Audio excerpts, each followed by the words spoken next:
Bonjour à toutes et vraiment ravie de partager avec vous à la fois peut-être vos interrogations, vos différentes expériences professionnelles. Moi, c'est mon troisième salon. J'ai fait Bordeaux, Poitiers et aujourd'hui, voilà, je suis ravie d'être à Nantes. C'est vraiment un moment, je pense, assez exceptionnel. Voilà, qu'il faut prendre le temps de faire mûrir ses envies, ses projets parce que quelquefois, ça, c'est pas forcément immédiat. Alors, juste pour me présenter, donc moi je suis donc Nathalie Valette, je suis consultante en franchise. Je fais donc partie du cabinet Framboise Consulting, qui est un réseau de franchise qui accompagne en fait les franchiseurs dans leur développement. Et mon métier, c'est aussi d'accompagner des personnes en reconversion professionnels qui ont envie de créer leur entreprise dans la franchise. Voilà. Donc j'ai fait moi-même ce parcours. Donc voilà, j'ai aussi franchi quelques étapes. Mon parcours professionnel est assez varié. J'ai déménagé à plusieurs reprises. J'ai vécu en expatriation à l'étranger. Donc voilà, ça n'a pas été tout le temps linéaire. J'ai eu des expériences commerciales en VDI, VRP, mais j'ai aussi travaillé dans l'industrie pharmaceutique une dizaine d'années. Voilà, donc il y a un petit peu de toutes sortes de parcours dans mon expérience. Et puis, en fait, qu'est-ce qui m'a conduit à arriver chez Framboise Consulting? C'est justement l'envie de concrétiser mon indépendance professionnelle, mais ne pas être seule. Et c'est ce que permet la franchise, c'est à la fois d'être indépendant, mais en étant accompagné grâce à un réseau de franchises qui vous apporte à la fois une notoriété, une marque, une formation, une assistance au démarrage, des outils qui vous permettent en fait de gagner du temps dans votre parcours de création d'entreprise. Voilà, j'ai découvert le monde de la franchise il y a déjà plusieurs années. J'ai créé un partenariat avec la Fédération française de la franchise au sein de mon école de commerce quand j'étais donc intégrée à cette école où je développais les relations entreprises. Et puis un jour, voilà, j'ai décidé de me lancer. Ça n'a pas été forcément tout de suite immédiat. Et quand j'ai trouvé le bon réseau, après ça a été voilà, un peu sauter du plongeoir. Mais une fois qu'on l'a fait, on est soulagé, on est super content. Alors juste un mot pour que ce soit quand même clair sur la franchise, c'est donc une forme de partenariat où il y a un engagement réciproque donc de votre côté et de la part du franchiseur. Donc on se choisit mutuellement sous différentes formes de contrats, de partenariat. L'avantage pour le franchiseur, c'est de faire appel à des indépendants qui vont donc se donner à fond dans la création de leur entreprise. Donc ça va leur permettre d'avoir un levier de croissance intéressant.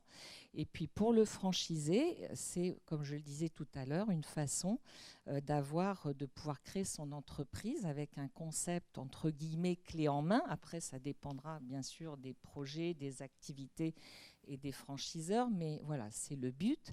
Et puis, changer de métier. C'est possible en franchise, ça c'est absolument génial. Vous pouvez changer de métier, vous pouvez changer d'environnement. Et en plus, vous pouvez également capitaliser sur votre entreprise et la revendre après. Voilà. Donc il y a d'autres avantages que d'être salarié quand on crée son entreprise. Voilà, donc alors je vais peut-être passer le petit slide rapidement. Donc en fait, il y a plusieurs choses. J'entre un petit peu plus dans le détail pour l'accompagnement du franchiseur. Mais en fait, l'idée, c'est vraiment de partir de votre envie. Là, si aujourd'hui vous vous posez des questions, peut-être que vous n'avez pas toutes un projet vraiment déterminé, mais vous avez quelques idées en tête. Donc on va partir de votre envie, on va étudier 5 concepts, hein, on va en sélectionner 5, et puis ensuite on vous donnera donc les clés pour pouvoir être en capacité d'élaborer, de construire ce projet, de rencontrer donc le franchiseur, et ensuite voilà, faudra se décider à un moment, hein.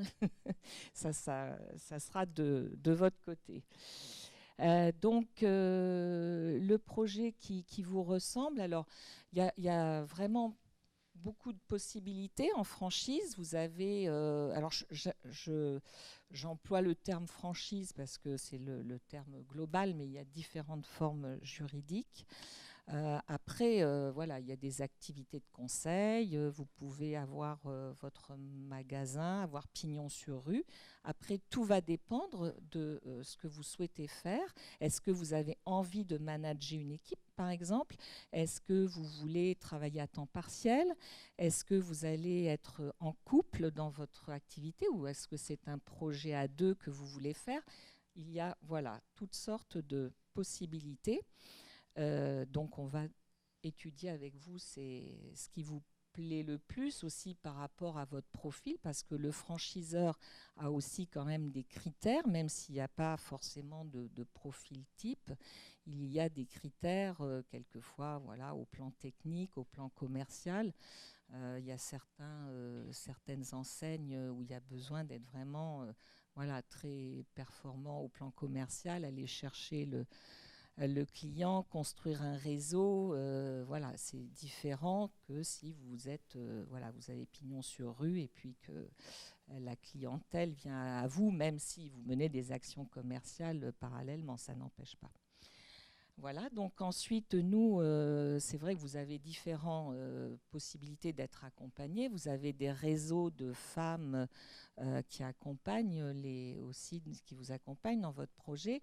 L'intérêt, moi, dans mon cabinet, c'est que voilà, on a des clients qui sont des jeunes réseaux ou des réseaux plus connus, mais que nous accompagnons dans la modélisation. Ça fait aussi partie de notre mission. C'est de créer les outils à partir d'activités rentables, bien évidemment, hein. On n'est pas là pour faire des projets qui n'aboutiraient pas pour vous, vous ne pourrez pas faire de business. Et puis, donc, on est vraiment là pour communiquer. Nous, on a des outils qui permettent, voilà, d'avoir des interviews de franchiseurs de franchisés que nous faisons, de franchiseurs aussi. Donc, à travers toute cette communication que nous faisons, vous êtes aussi bien informés de ce qui se passe dans les réseaux de franchise.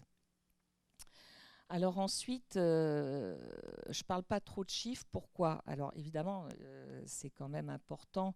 En général, tout va dépendre aussi de votre projet. Vous allez avoir besoin, en principe, d'un apport. Celui-ci peut varier en fonction de l'activité. Évidemment, si c'est une activité de conseil où vous n'avez pas de stock, voilà, l'investissement global sera différent. L'apport va être déterminé en fonction de ça, des droits d'entrée du franchiseur.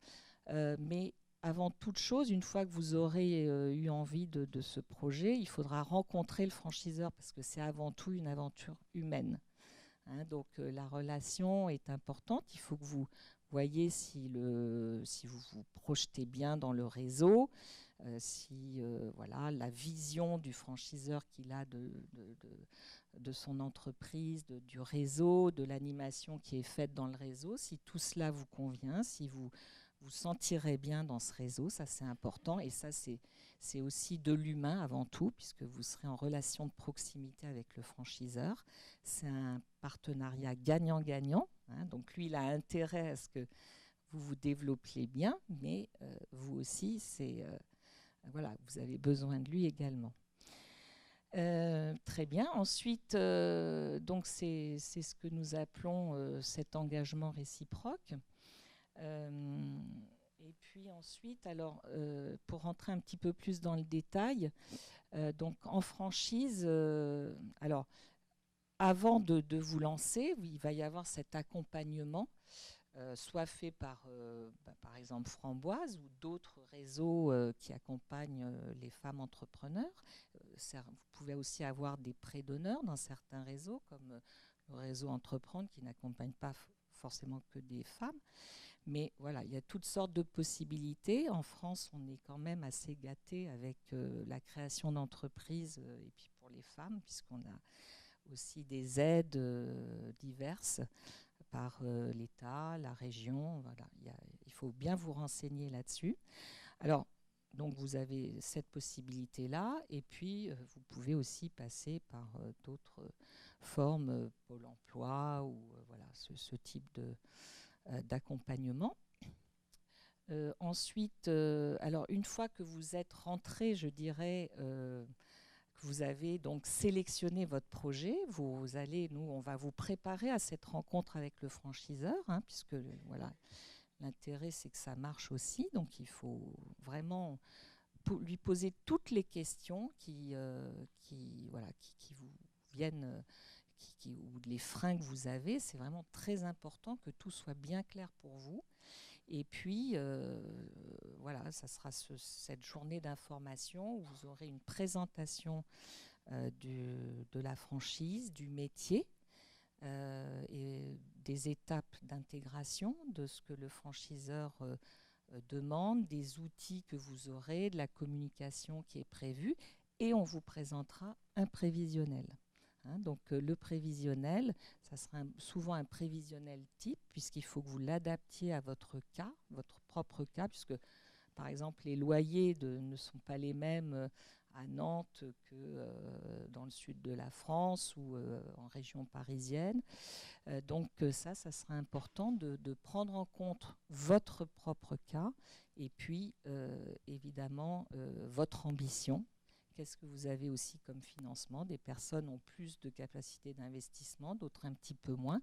Donc tout ce projet va pouvoir être construit et adapté en fonction de vous.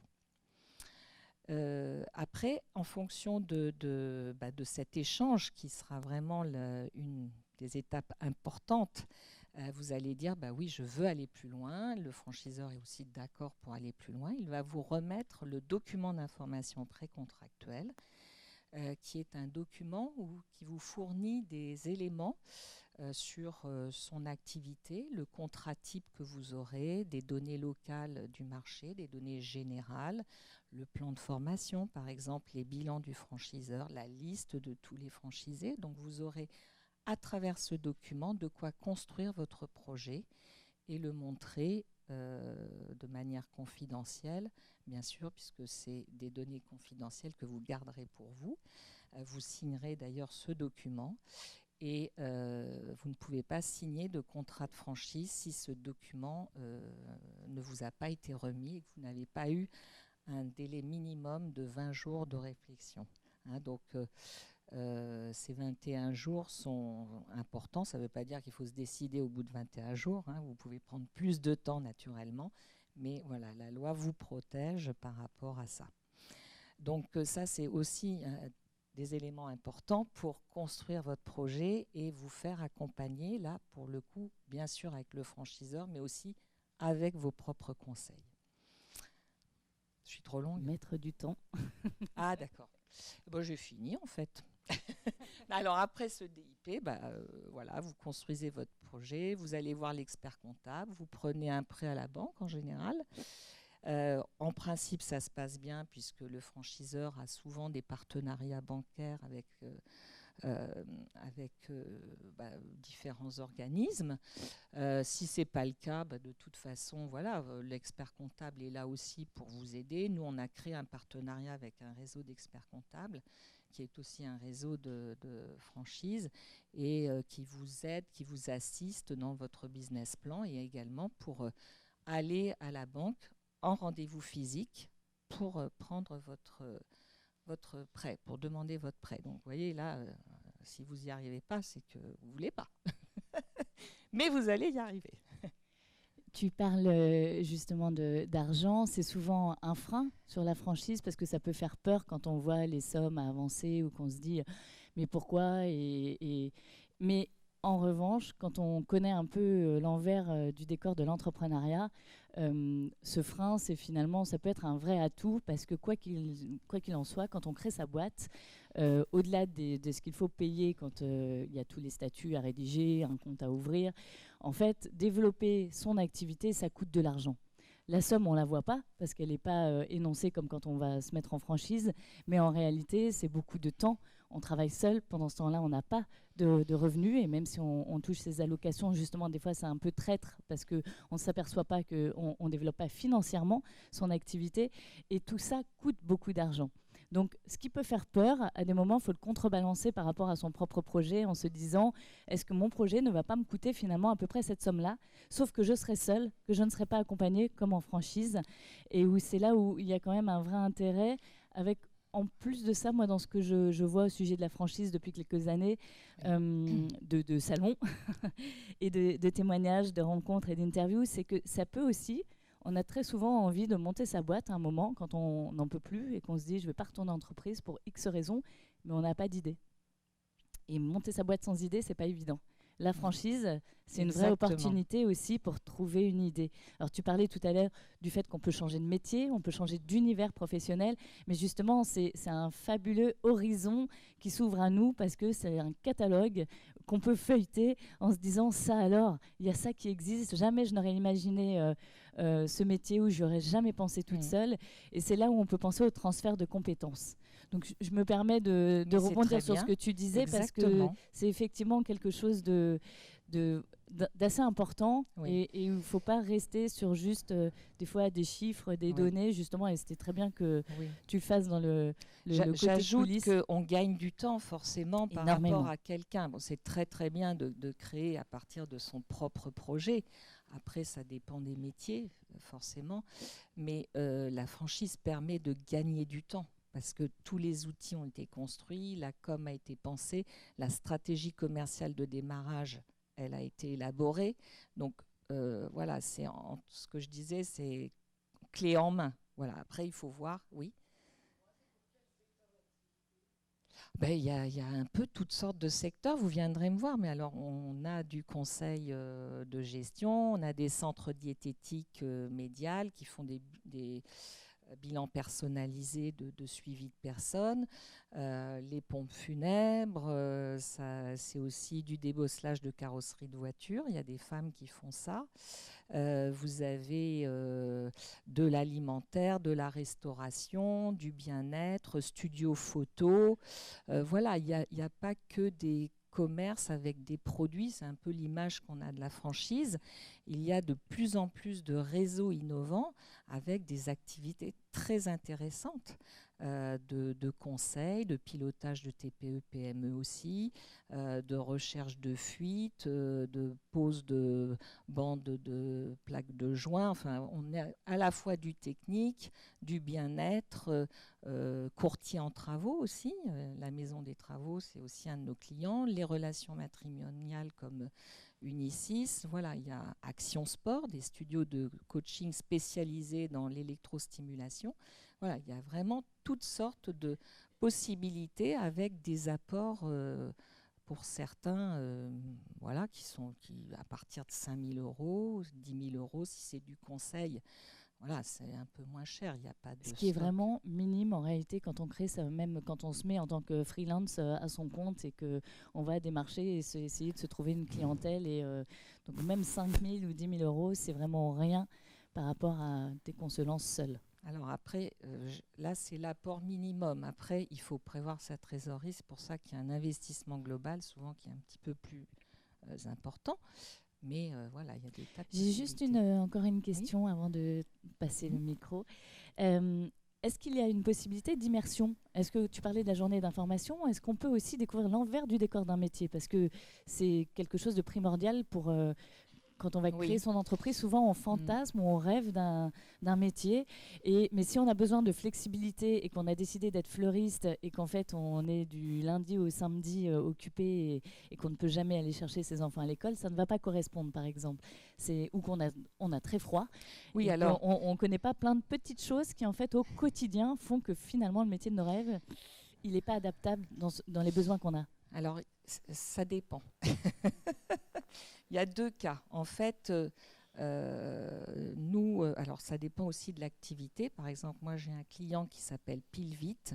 D'ailleurs, je lance un appel parce qu'on recherche un franchisé sur Toulouse. Là, c'est de tout ce qui est remplacement de piles, de montres, changement de bracelets montres, vente de montres. Et c'est vrai qu'il y a beaucoup de manipulation dans ce métier. Et quand les personnes viennent en réunion d'information, on leur fait visiter 3 points de vente et elles manipulent les montres. Enfin, elles se mettent vraiment à faire l'étanchéité, voilà, pour voir si ça leur plaît, parce qu'elles vont faire ça donc, toute la journée pratiquement. Donc là, oui. Après, dans d'autres cas, l'ennui, c'est qu'on peut, si c'est une activité où il y a plus ou moins du monde, on peut tomber sur un jour où ça marche très très bien et puis un jour où ça ne marche pas du tout. Donc si vous tombez sur un jour où il n'y a pas beaucoup de personnes, vous allez vous dire, il n'y a pas beaucoup de clientèle, ça ne va pas être représentatif. Donc attention, parce que voilà, c'est un petit peu à double tranchant, mais c'est possible. En tout cas, c'est vrai, quand c'est une création d'entreprise, qu'elle soit en franchise ou dans un autre, c'est vraiment primordial de poser toutes les questions Oui. au-delà du métier, de quelle est la vie autour de ce métier et de ce que vous allez choisir. Et de bien refaire la liste de vos besoins, de vos envies, de pourquoi vous quittez un quotidien que vous aviez, pourquoi vous allez créer un nouveau quotidien et de quoi vous avez besoin dans ce quotidien. Et au-delà vraiment du métier et de l'univers, c'est vraiment comment ça va se passer parce qu'il peut y avoir un fossé vraiment parfois entre la projection et une réalité. Merci beaucoup Nathalie. Mais avec plaisir.